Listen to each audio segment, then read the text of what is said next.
Well, good morning, everyone. This is John Franzino here, Vice President of GridSecurity at Grid Subject Matter Experts. And GridSecurity division is responsible for all things cybersecurity. So everything from program implementations to ongoing managed security services for a number of different entity types and sizes. So just wanted to kick off a little bit of background about the kind of work I've been doing and how that ties into transient cyber assets, obviously the topic of discussion today. And so for the last 5 years, I've been working with a lot of generator owners and operators, everything from, this quote unquote simple SIP low impact program development and implementations to actually ongoing network operations and security monitoring of generating facilities and control centers that our dedicated team provides. One of the commonalities I've found, whether we're talking about working with large utilities or small independent solar power producers, is that due to the relatively few and simple SIP compliance requirements for low impact assets, these low impact assets are somewhat neglected, and it's also difficult to manage these types of assets when it comes to security. And we'll talk a little bit more about that today. But the real goal of today is to really just share with everyone as much actionable information as possible about how to use free tools and other methods out there so that you guys can implement a transient cyber asset management program across your fleet of low impact assets in a sustainable and cost effective way. So before we jump into it, just a few quick housekeeping items. So we'll have a few poll questions that we'll throw your way throughout, just to hopefully keep things as dynamic and interesting as possible. So if you see a pop-up or two to answer a question, please do so if you can. If not, just X out of the pop-up. Everyone is muted right now, but we do want to facilitate Q&As throughout the presentation as best as possible. So I'll go out on a limb here and try to allow for questions to be asked throughout. So please use the raise hand or the Q&A function at the bottom of your Zoom toolbar there. If you guys get a little too rambunctious, we might wind up holding off questions till the end, but do want to keep this as interactive and informal as possible, while of course still making sure we get through all the content I have prepared. After the presentation, we'll send out a recording of this webinar for you to see. I'm not going to send out the slide deck just because there's a bunch of demos and videos in the slide deck, and that PDF version is not going to be all that helpful to you. So just a heads up there. Quick disclaimer before we get into it. So I'm going to talk about specific tools and examples today. I have no ties to any of these vendors whatsoever. I do not receive any sort of compensation or even a pat on the back for recommending these tools and vendors that I have in this presentation today. I'm just simply highlighting them because I have been able to successfully leverage them across our managed services fleet, and just wanted to share and give away this information to others out there for you to go and take and apply the same type of tools as it makes sense in your organization. So I'm going to focus again on these free tools out there. I am going to give you a listing of tool references at the end. And again, I am simply bringing these tools up just because they've worked for me and my team and my customers in the past. Quick agenda. So while we're going through this agenda, we'll administer the first poll question. So feel free to pop in and answer that if you can. But we'll start with just a little background on TCAs and the associated challenges. So just for those of you in the audience who are not intimately familiar with TCAs, kind of just that high level background and why this is a difficult SIP low impact requirement for us to collectively manage. We'll talk about the different flavors of TCAs and how you can approach those two different types of TCAs. Then we'll get into the meat of it, which is actually walking through the entire process and again, showing real life tools that we use, how we leverage them, and hopefully give you some examples and ideas about how to take this back and implement it at your organization. Last and definitely not least, we'll talk about compensating controls to consider. So, what else can you do to ensure that your TCA process is always followed? So just a quick review of the polling here. we'll share the results. So it looks like just a few of you out there have experience for TCAs when it comes to medium and high impact environments. One of you is dry running your TCA plan. Kudos to you for getting ahead of the January 1st enforcement date. And a lot in the audience right now have no hands-on experience, and that's perfect because that's what we'll cover from the ground up today. And again, show you easy to use tools that don't have an enterprise price tag associated with them.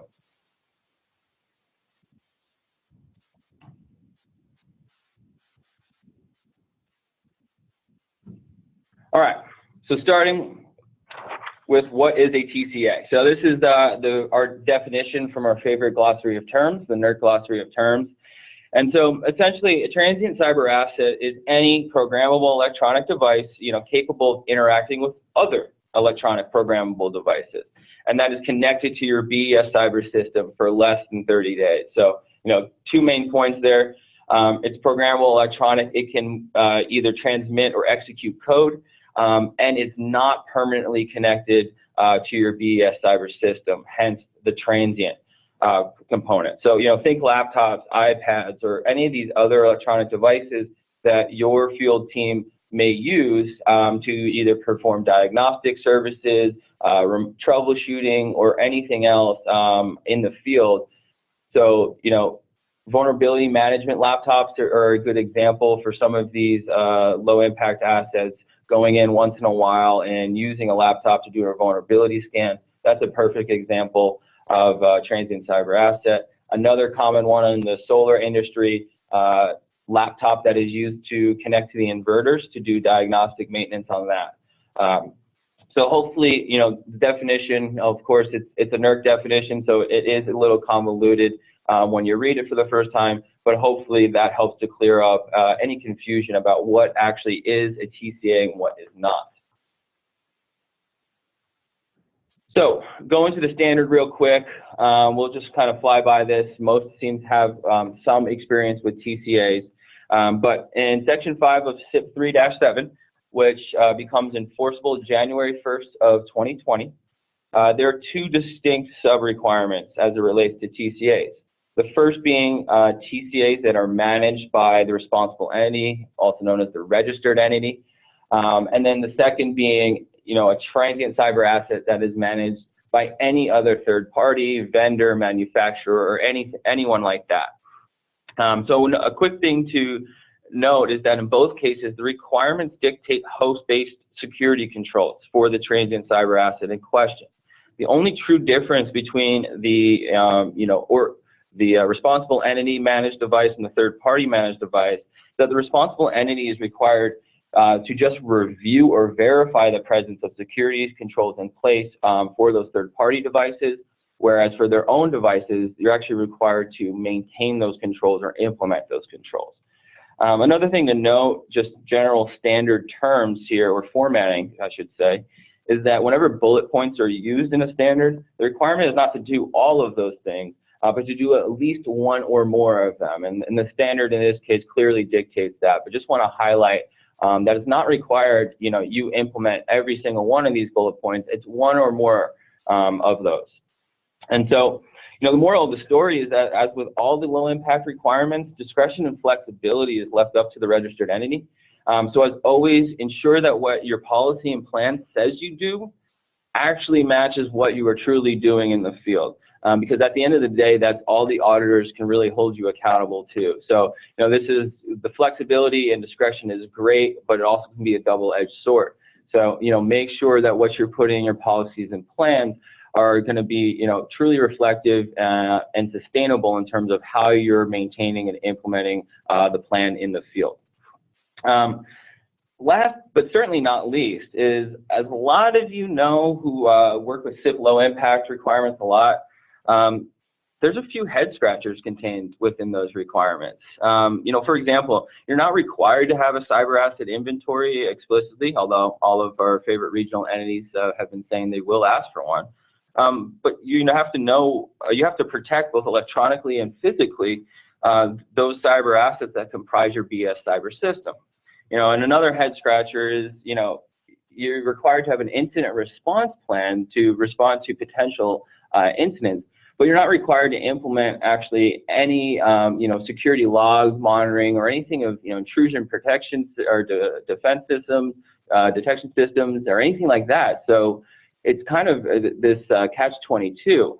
The same type of head scratcher comes up in this section 5 of the new SIP 3-7 standard. And in my opinion, so far it's the biggest head scratcher. So, you are required to have these types of host-based security controls either implemented or at least verified for transient cyber assets, such as updated malware protection, signatures, and up-to-date patching level, and all these things. But yet you're not required to actually, explicitly required to have implemented that for any of the cyber assets that comprise your low-impact BES cyber system. So while I certainly don't have a crystal ball, to me, the fact that, FERC and NERC have identified TCAs as being a larger enough risk to your BES cyber system and the bulk collector system as a whole, and have actually required the implementation or at least verification of these security controls on TCA, it means one of two things to me. One, either they assume that everyone has already implemented these types of controls for their low-impact BES cyber systems, or two, they see this as a big enough reliability risk and we should expect these controls to become explicitly required in future revisions of SIP 3 for low-impact BES cyber systems. So just something to consider about and think about when you're looking at your SIP low-impact program from a holistic standpoint, right? There's all these things in SIP low that may not be explicitly required, but based on how some of the other requirements are laid out, you're sort of walking yourself to a decision point that, hey, maybe these types of controls should also be implemented for, those assets that are a core part of my BES cyber system and are always connected. So just a little food for thought there. But putting head scratchers aside for a second, let's just discuss at a high level some of the challenges and constraints we face when dealing with low impact assets compared to our medium and high. So what's so difficult? Low impact, right? Only about 15 requirements compared to right around 180 total for medium and high. And low impact is relatively simple when we look at it from a technical perspective. However, we have the benefit of standardization and a centralized infrastructure, typically speaking, when it comes to our medium and high impact environments. Whereas low impact, as all of you probably know way too well, is that those assets are distributed and disparate, both from a geographic perspective and a technology perspective. We also are dealing with a much larger, typically speaking, much larger number of low impact assets that an organization needs to deal with. So, sheer volume becomes a challenge. We have so many vendors and parties involved with low impact assets compared to medium and high. Typically we can keep our medium and high impact footprints very, very high and tight. Whereas low, because there's a larger number of, there's just a lot more hands in the proverbial pot, and this makes something like administering a transient cyber asset program much, much more difficult because all of these different vendors and parties need to be a part of that program depending on how you set it up. Last and certainly not least is, for those of you who also have medium and high impact BES cyber systems, you have dedicated cybersecurity tools and systems to help administer those environments. Unfortunately, due to the way the SIP compliance requirements are currently written, you're not typically going to be able to leverage those same tools and systems to administer your low impact assets. So, it's almost like you sort of have to, reinvent the wheel a little bit when you think about how do we apply some of the medium and high like controls out to our low impact assets, and doing so without compromising or reducing or increasing your compliance risk when it comes to medium and high. So it's kind of a retooling and a reframing of the same challenges that we went through on the medium and high side. And so one thing to note is that none of these challenges associated with low impact assets has anything to do with compliance or technical challenges. So we should, when we start talking solutions, know that everything we discuss will help you manage the same types of controls across your no impact assets too. We'll pull up the second poll real quick right now while we're going through this, and then I'll jump into just to get a little better idea of kind of the breakout of your guys' environments, and do we have a ton of folks out there with a lot of medium and highs, or are we talking just a few small low impact entities? So we'll give a quick second, let you guys answer in the background, and I'll jump ahead here and talk a little more specifically about the challenges associated with TCAs themselves. I mean, so in my opinion, personally, when SIP 3-7 becomes enforceable on January 1st, 2020, I would argue that the transient cyber asset requirements are going to be the most technical and difficult to administer. This includes, both the actual management of the program from an administrative perspective, as well as the technical controls that are required. So far to date, the SIP low impact requirements have been a really light touch for these low impact entities. But I think this TCA requirement is starting to show kind of where we're going, and it's going to be, again, in my opinion, the most challenging one to date. And it's technically challenging because these devices obviously are transient, they're mobile, right? They come in and out, they're prevalent, there's lots of them, and they need to be managed and verified at these distributed and disparate low impact assets. It's administratively challenging because it covers all those third parties and vendors, which we talked about. So it has a confluence of factors, both on the technical side and the administrative side, which leads me to believe that this will be the most difficult low impact SIP standard for folks to comply with to date. All right, let's pull up the polls real quick and see what kind of asset counts are we talking. So a few folks out there that have more than 5 medium and high impact assets, and then a lot of folks out there that have somewhere between 0 and 25 low impact assets. So that obviously speaks to the typical volume that entities have to deal with when we're talking low impact assets.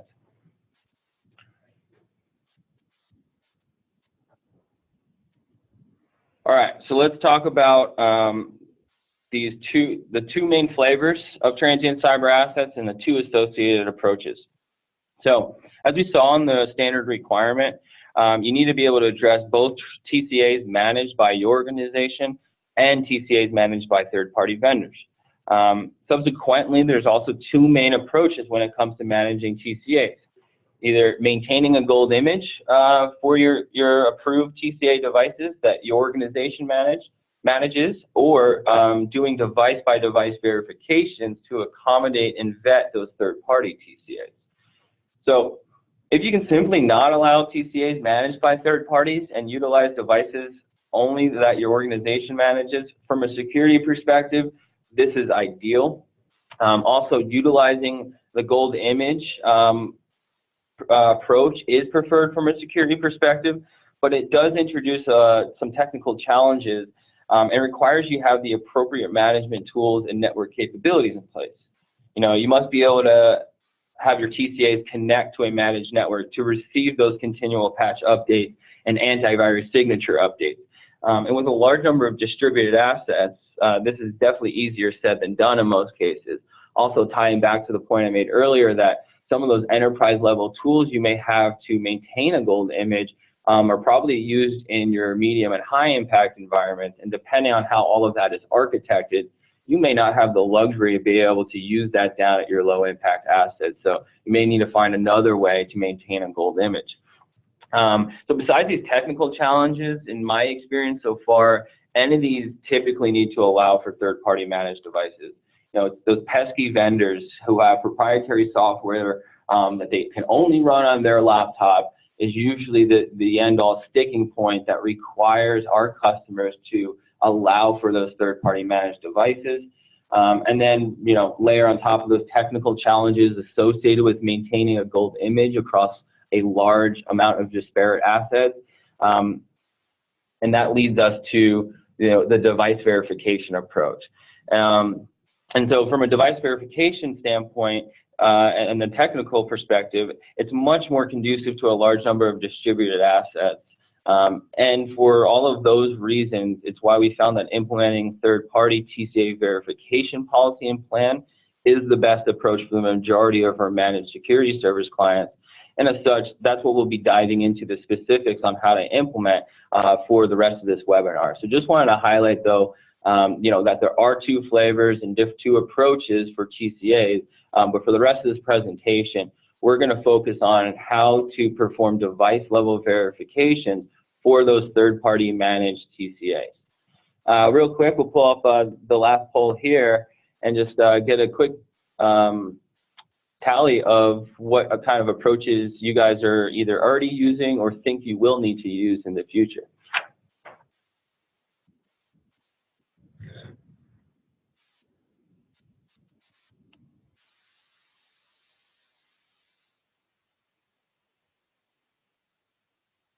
All right, so while you guys are answering that poll real quick, I'm going to go over just a high-level process overview before we get into the meat of it and really dive into the tool specifics that probably all of you have been came here to see. So it starts with the request process and in an administrative level of approval. What I mean by this is that during the request, first we want to make sure that the asset owner, not from a technical standpoint, but from an administrative standpoint, approves the use of the TCA by that particular vendor for that particular business reason.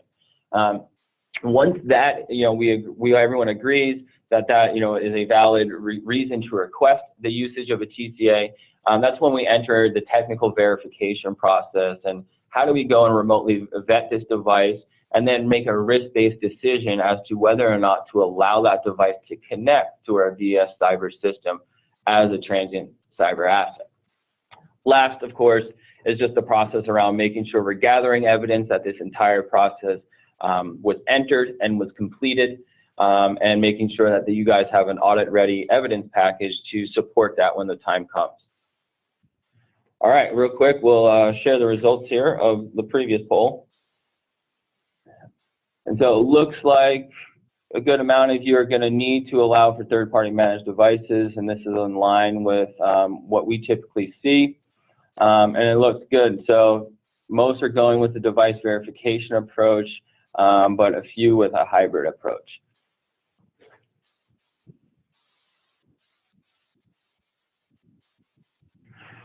All right, so starting with the request, the initial request process. So this is just a screenshot of a simple online form we use to manage TCA requests. And we use a similar one for access requests as well. This tool that we use, it's called JotForm. But as a reminder, I'll have a list of these tools at the end for takeaway if you guys are interested. But especially in the case of the online form, there is 1,000 different tools out there. JotForm for us just happened to meet our initial requirements of being publicly available, easy to configure. You can dynamically send emails after the form is completed and submitted. And it's really good at cataloging and detailing out evidence of these request forms. But again, a quick Google search will get you off to the races with tons of different free online form tools out there.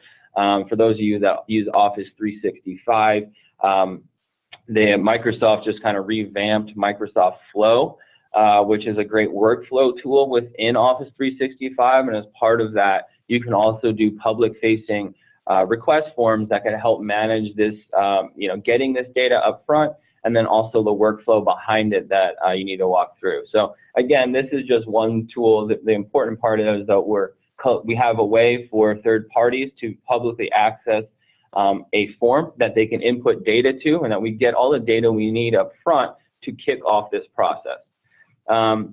So make sure just whatever your form tool is, or whatever tool you use to collect this information, just make sure you have all the information you need up front.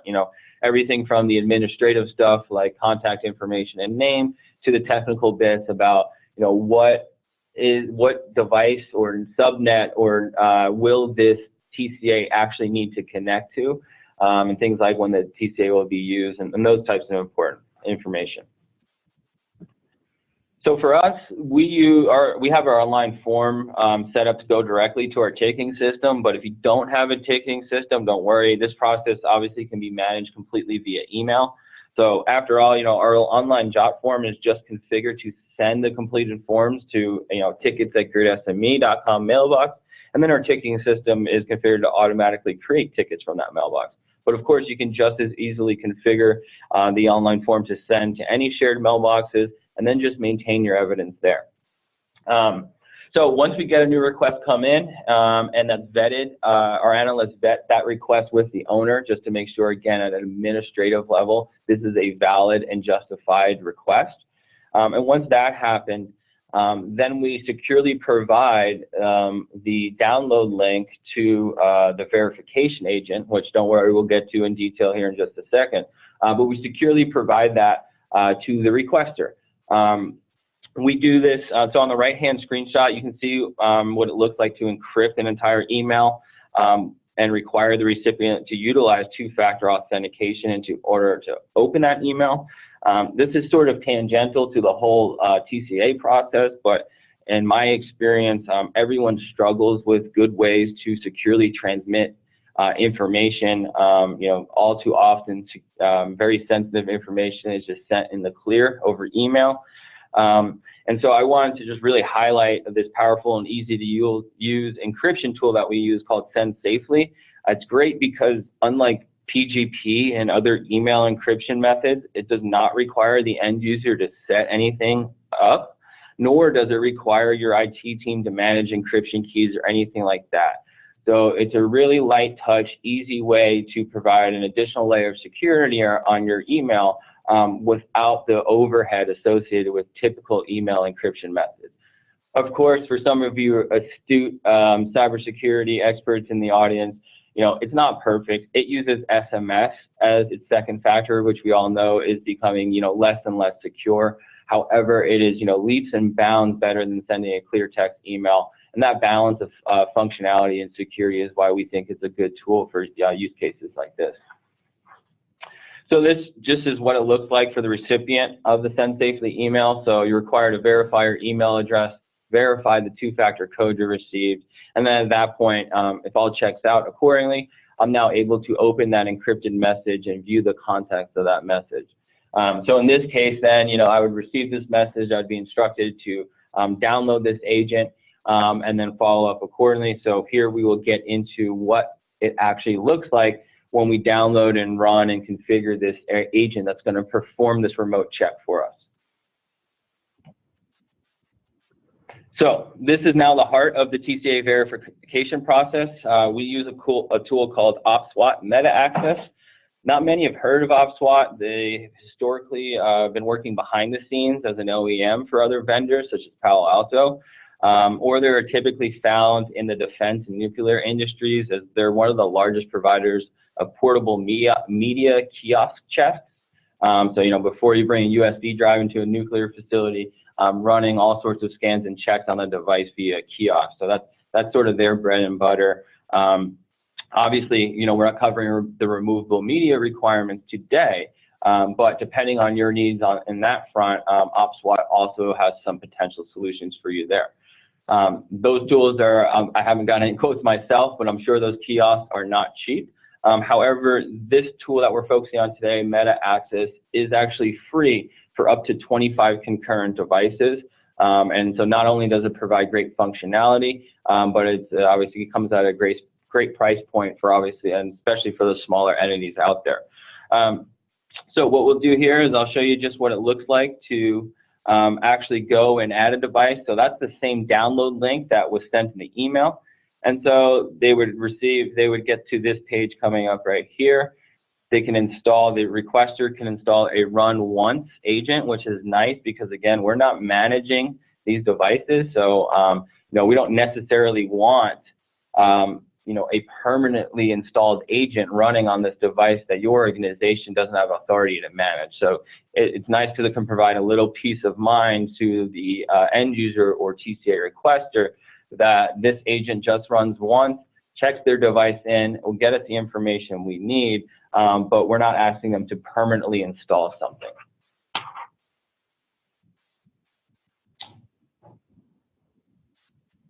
All right, so now, while the agent's installing the background, we'll take a spin through the actual policy. And the policy is what governs what type of remote checks and verification steps are ran on that TCA.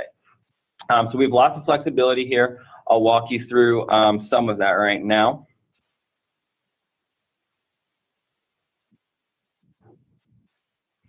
And so here you see you can set up your own policy, call it whatever you want, of course, give it the basics like a description and things like that.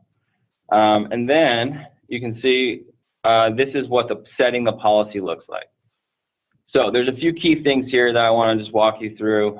You know, you have flexibility between OS type. We're just going to do this for a Windows and Mac OS device right now since those are most prevalent. But you have a few different sections here. First is the vulnerability section. So those checkboxes on the left dictate whether or not that type of check or scan will be run against the remote device.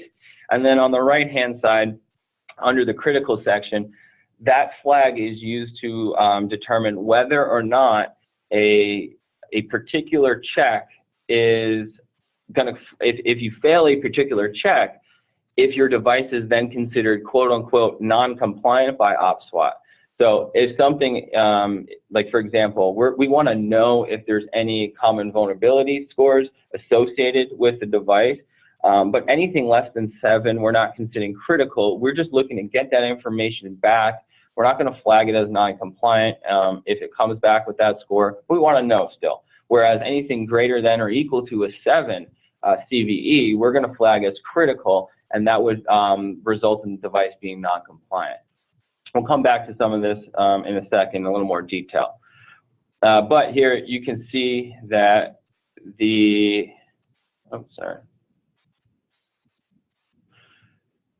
So we'll go through and kind of show you, there's also the patch management. You want to make sure that you have a patch management agent installed, that we've gotten all of our patches in the last 3 days. We can run a compliance check here against malware, you know, making sure you have up-to-date signatures. We can set all sorts of different criteria around if threats have been detected in the last 7 days. We consider that a critical issue. If you haven't had a system scan run in the last 3 days, we consider that a critical issue. And again, we'll talk about what remediation looks like here in just a minute. You can also then, on the encryption side, you can see we flagged, our policy doesn't flag any of the encryption settings as critical. They're just more nice to know pieces of information for us. User authentication, password protections on, screen lock. So lots of flexibility here in terms of what you can do.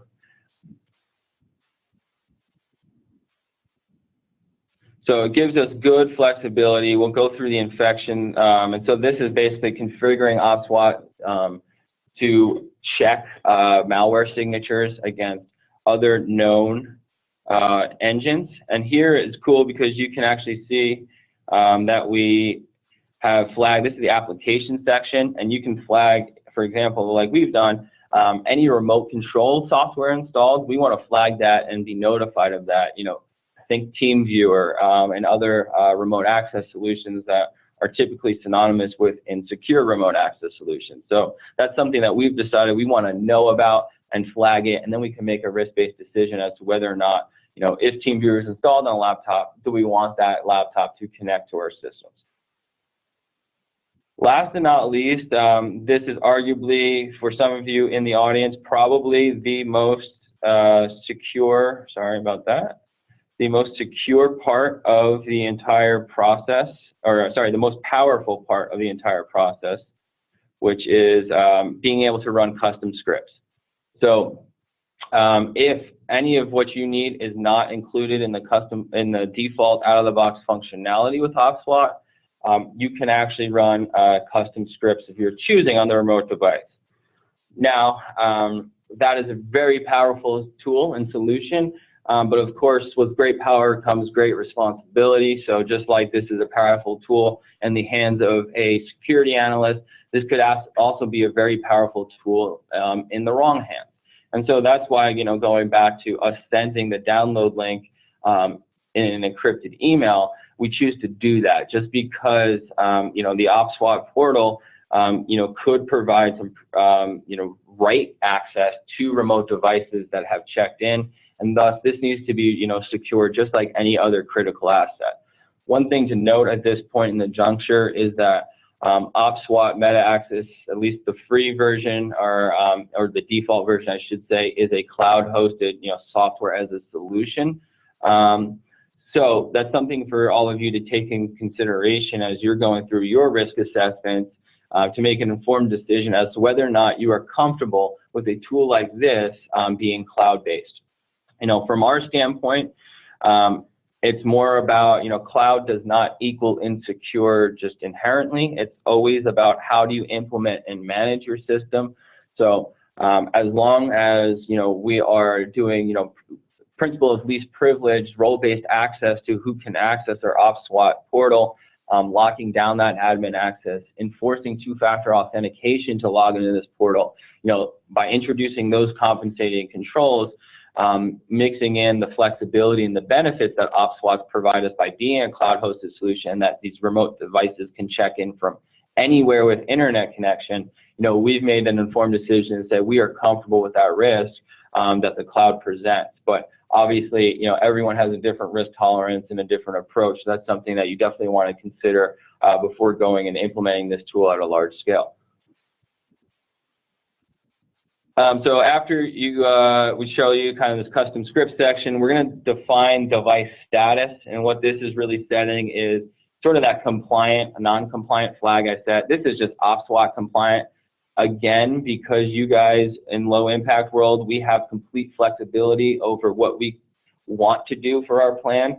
You know, just because a device comes back compliant doesn't mean it can't connect. It just means you guys as an organization need to, you know, document the exception and why, from a risk perspective, you decided to proceed and allow a quote-unquote non-compliant device, as you've configured your policy, to connect as a TCA to your BS cyber system.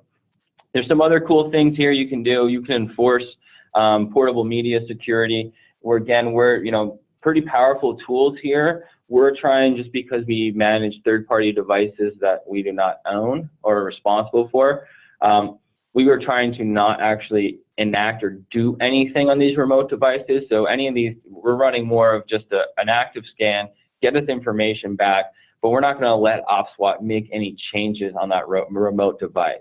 Obviously, you know, could be a different situation if you're going to use OpSWAT to manage some of your own devices where you actually do have that authority and capability to take control on those devices.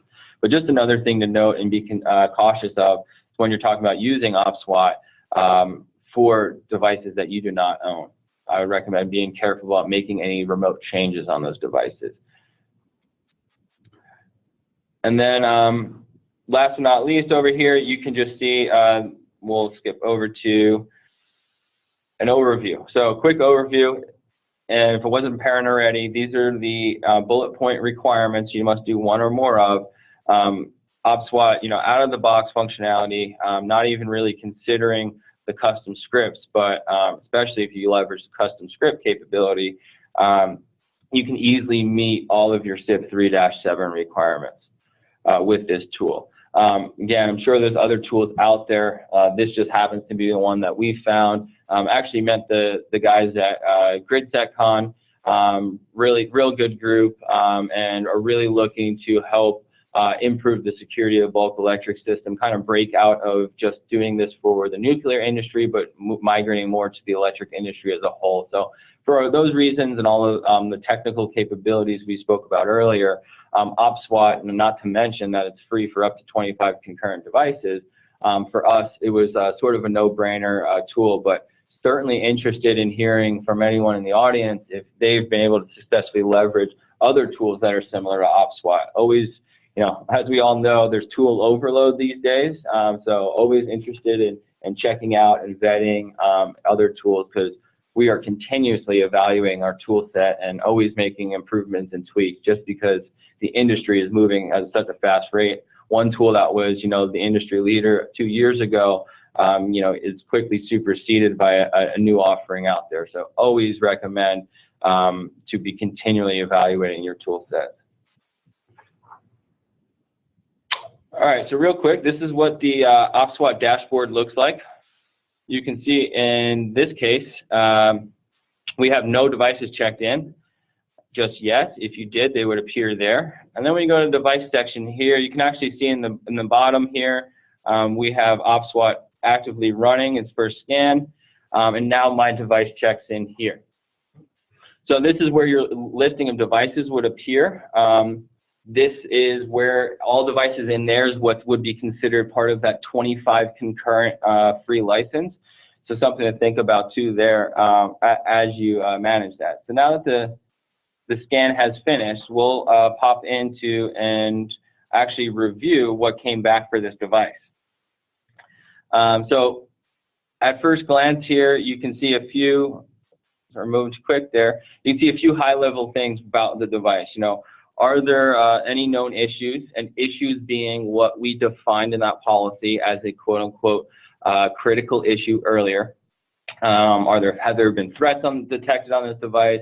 And then on the far right, you know, is this device quote-unquote compliant with our current check? And then you get some system-level information about the device, all that kind of good high-level stuff. So walking down here, now we have a breakdown of actual specifics about the different types of checks that we ran on the system. So I want to talk about the two issues that are flagged here by OPSWAT. So this whole time I've been touting OPSWAT as a perfect solution to the TCA management problem, but as we all are painfully aware, there are no perfect tools out there. So this is one example where OPSWAT is definitely not perfect. In my case, both my Windows firewall setting and my password, my lockout screen is set via GPO, group policy object, that essentially managed by our Windows administrator here at GridSME. So unfortunately, OPSWAT has a little difficulty sometimes. I've been playing with this. It's not every GPO setting that it can't catch. It's just some of them for some reason. So just be aware that you may have to deal with a false positive or two once in a while. But again, just because my device technically failed our check doesn't mean per the standard or compliance requirements that I can't allow my device to connect. It would be a conversation about, John, now here are these two issues found. And then, if I had the same story that, hey, actually, I can show you that these settings are centrally managed via GPO. You guys can go back and forth as an organization, again, make a risk-based decision should this device be allowed to connect. But anyway, we'll walk you through kind of just real quick the rest of these sections just so you can kind of see the information you get back. We can see, Windows Patch Management agents running. I have no known vulnerabilities with the device, and that kind of informational level. We can show missing patches. This is something that OPSWAT does do very well. You may, in our patch policy section, we said, hey, we only want to consider patches with a security issue, missing patches with a security issue to be a quote-unquote critical issue. So OPSWAT returns, we have a missing patch, but it doesn't flag it as an issue because you can see here, it is actually just a feature pack. It has no CVEs, there's no security related with it, so it can flag that, hey, I'm missing this patch, good information to know, but not security related at all. So that's helpful. Even can provide you the KB number to dig into if you want.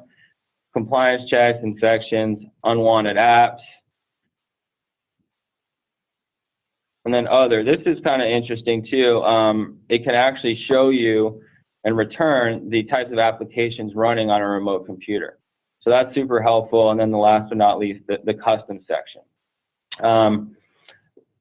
The remediation page is super helpful. This is a great PDF or public link you can just send to the requester. So if there are issues found, it does the 50,000-foot flyby of why is this a potential security issue and how do you fix this? Of course, the how do you fix this is not always that actionable necessarily, depending on the end user, but it's at least a nicely presentable, great starting point to communicate issues to the end user and begin that remediation conversation if you need to have it. All right, let's get to the evidence. So that kind of wrapped up the overall verification process. We talked about how to distribute the link to get an agent on a remote computer, how to set your policies, and how to review those policies. Now let's talk about how to show evidence and document evidence that all of that happened. Unfortunately, this is the second area that OpSWAT falls a little short from my perspective currently. Their default reporting is pretty useless when it comes to generating SIP evidence. It's useful for other things, but not really that great at documenting evidence from our perspective, from a SIP3 perspective. However, a good old screenshot usually does the trick. So again, not the most elegant or perfect solution, but you can get the job done. So what we do is we take a nice big print screen of that overall device status page that I just walked you all through, and then add that as a note to the initial request ticket, right? So in our ticketing system, we had the request come through. We have record that the request was sent, or the agent was sent to the requester, and now we can add a note that says, hey, here's the device status and report. And then in the same note, we can also denote whether or not we've made an approval decision to allow that that TCA to connect. Of course, you can do all of this evidence management in email, good old Windows file structure, lots of other things. Just wanted to show how we manage evidence for our customers. Last but not least, let's talk about some compensating controls. Always a good idea to make sure that you have compensating controls to ensure that this TCA process is always entered and executed when it needs to be.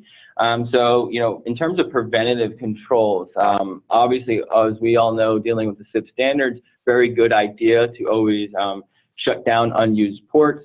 So definitely do that. Also take it one step further and enable sticky max or port security for those ports in use so that nobody can unplug something that's already in the switch port and plug in a new transient cyber asset without you reconfiguring that and explicitly allowing that.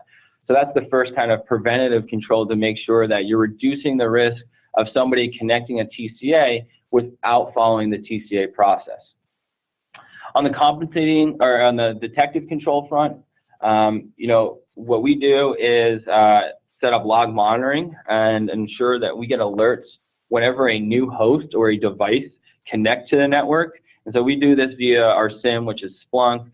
We get alerts on both, any new host connecting to the network or external devices, which touches a little more on the removable media side of SIP 3-7. But this allows us to cross-check all these newly discovered hosts with approved TCA requests so that we can always ensure the process was followed as we intended it to be. And then if we ever find an instance where a new device connects to a BS cyber system without having record of that TCA approval, then we can open up an investigation and start the remediation process about how that happened, why that happened, etc. So as I promised, just leave you here leave behind with some tool references. Obviously, again, I'm super interested to know if anyone out there is using different tools to do a similar functionality. Always interested in evaluating new things. And that leads me to any quick questions. We have about 10 more minutes before we will adjourn here, but just wanted to know, obviously, kind of flew by a lot of information there. So please don't hesitate to raise your hand or submit a question via the Q&A chat window, and I will do my best to answer. If not, feel free to email me offline. And yeah, this webinar will be sent out as a link that if you ever want to share it with somebody else or review it again, feel free to do so. But I hope that this was,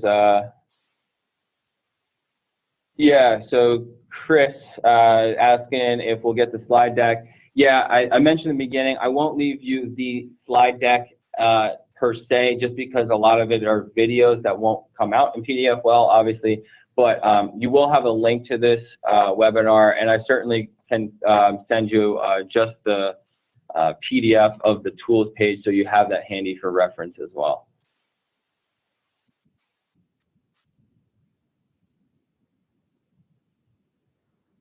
But yeah, well, I'll stay on the line here until the top of the hour. and answer any questions may come through. But thanks everyone for joining. Hope this was helpful information for you. And yeah, look forward to speaking with all you in the future. Take care. And yeah, just a last quick note, please provide any feedback about if this type of webinar and information was helpful. Always looking for good, candid feedback, so never hesitate, please. We have one more question here. So what BS assets will this SIP be applicable to already operating under construction? So SIP low impact, or SIP any impact for that matter, is applicable to all registered facilities. So this new requirement will be enforceable on January 1st, 2020 for both existing registered low impact facilities as well as soon to be or facilities under construction. So, the general rule of thumb, and of course, as anything in NERC land, there's, 5 to 7 pages of caveats to this. So take this with a grain of salt. But the general rule of thumb is 75 megawatts or greater. You're going to be a registered facility and thus have SIP low impact compliance responsibilities to deal with. And usually under 75 megawatts, not SIP subject. So just rule of thumb there again. All right, so we got one more question coming in from Sean. TCAs are specifically directly connected or Wi-Fi direct devices, correct? So would you recommend this approach for remotely connected devices as well, or the security risk different? That is a great question, and actually brings up another one of those quote-unquote head scratchers I've always had in terms of how the SIP standards are structured. So for those devices that are used to remotely access your low impact BS facilities over a VPN or whatever method you use, and then the same example would be in the medium and high impact world would be interactive remote access, right? Those devices that you're using to IRA into a BS cyber system, those actually currently fall under 0 SIP requirement. So right now, the way that the rules are written, those fall out of any compliance requirement. So Sean, you're right that this is only applicable to devices connected directly to your BS cyber system via Wi-Fi or Ethernet or any other means. However, and so just to give you kind of the background and reasoning behind that, or at least from as best as I can read into the NERC standard drafting team's mind and the auditor's mind, is that when you use a laptop or some other device to VPN in or remotely connect to a BS environment, you are actually still going through a firewall to do that. So the firewall is, enforcing that connection. So if the firewall is configured correctly, you could say that the security risks are a little different, and that, if the firewall is configured correctly, when you VPN in, we don't just allow that device to now connect to anything on the network. There's a very small subset of devices that the VPN connect to. I also mentioned that SWAT is an OEM provider for Palo Alto, and so that's a perfect example. So Palo Alto's, when you global protect into a Palo Alto firewall, again, if configured properly, you can have the Palo Alto perform these, it's called the HIPS check, host intrusion prevention system. So it can perform these types of device level checks similar to what SWAT does at that time the device tries to connect to the VPN. So the device tries to connect, it'll run some checks and say, hey, I think this device is too risky because it has no patches installed, nothing, and it won't even let it to connect to the VPN. So that's a long-winded answer to say, yes, none of these SIP requirements are applicable to any of those devices remotely connecting. And the security risk can be different if your firewalls are configured properly. However, I would err on the side of caution, and because in most cases, we do not find that the firewall is configured properly, and that there really is no difference between a device connecting locally on site and remotely. So it is a great thought to think about in terms of how do you reduce your risk with all of these remote devices that you've never laid eyes on or had any insight to VPNing into your facilities and environment. So great question there. Hopefully I answered it in not too long-winded of a fashion, but a lot to unpack in that. And with that, it looks like questions have stopped trickling in. So thanks everyone again for your time today. Hope this was helpful, and never hesitate to reach out. Always happy to share lessons learned, where we failed before, what doesn't work, what does work, and just yeah, have candid conversations as always. So thanks again everyone, and hope to be in touch. Take care.